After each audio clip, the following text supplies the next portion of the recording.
वडाचा phone काय आला? अण्णा hello. अण्णा. बरा. हा हा विठ्ठल बोलतोय म्हणलं पाडळी. हा बोला ना. अभिनंदन म्हणलं पहिलं. आणि थँक्यू. काय असतं अण्णा, विजय झाल्याच्या नंतर 19-20 आता लय काढून उपयोग नसतोय. उगं भावना दुखून काय उपयोग नाही लोकांच्या. काय एवढा काय? मोठा विजय झालाय म्हणलं दणदणीत, तर कशाला 19-20 काढत बसता काय पण. अहो, कोणतं 19-20 काय आमच्या विरोधात काढायचा प्रयत्न केला, बोलायचं नाही का? अहो पण ताईंनी स्पष्ट सांगितलंय ना अण्णा, एवढं काय सगळे आता. सांगितलंय तुम्हाला माहितीये का काय? मग तुम्ही 8 दिवस आधी तरी बोलायचं ना. हे मला मला 8 दिवस काय अगोदर बी बोललो असतो ना. मग बोलायचं ना, एवढी हिंमत होती तुमची त्यांनी तर. मतदानाच्या आदल्या दिवशी माझ्या विरोधात काम केलं ना.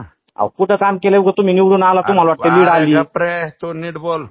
काय. मग एवढी हिंमत होती तर बोलायला पाहिजे होतं तुम्ही अण्णा. तुझी हिंमत आहे तर ये ना तू इकडं. कुठं येतोस?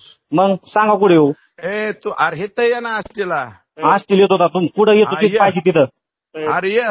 हे काय पुंचीराव निवडून आल्यावर तुम्ही लागले शानपणा करायला.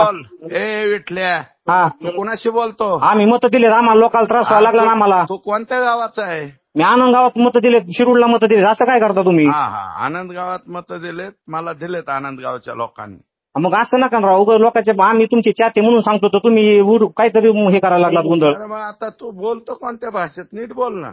मग चांगलं अण्णा, तुम्हाला नीटच बोलतोय. त्या दिवशी त्यांनी काम केलंय म्हणून मी बोललो. मग पुरावे द्या ना, तुम्ही काम केलंय तर आम्ही मान्य करू बा. चल ताईने काम केलंय आणि चला तुम्ही बोला. सगळे पुरावे आहेत. द्या पुरावे जाहीर करा, म्हणजे आमच्यात आम्हाला तरी वाटतं बा ताईने. तालुक्यातच विचार पुरावे काय आहेत. बरं विचारतो मी, परत बोलतो तुम्हाला. थांबा विचारू. हा कोण